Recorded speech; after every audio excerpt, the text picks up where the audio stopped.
孩子刚睡，可以开席。今天做一个鸡蛋肉末油泼面。最近这半个月呢，更新频率恢复了，完评论区就有好些人看出我瘦了，是吧？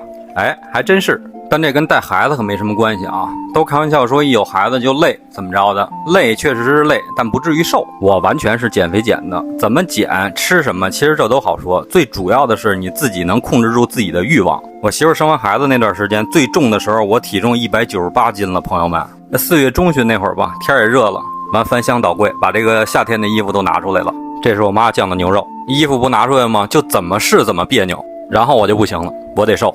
那会儿就净吃这牛肉，4月中开始吧，到6月底上秤，少了35斤。当然不是这牛肉的作用啊，它只是起到一个能够让你饱腹的作用，然后这个味道也完全能够满足你馋的那个欲望。说白了就是好吃。还记得我之前发的那个鸡蛋拌黄瓜吗？这俩混着来。那么好，摄入的问题就解决了啊。再有啊，就是不喝甜水了，一口都不喝。消耗呢就是爬楼梯，我每天至少爬150层，因为孩子太小，他妈一人弄我也不放心。这个呢省事儿，还不用出单元门，效果那只能说是立竿见影啊！对我呼哧带喘满头大汗的一进门，我儿子瞅着我就跟瞅一怪物似的，出门打仗了以为。所以说别指着吃什么能减肥，我是真的一顿饱饭都没吃过，就这俩月。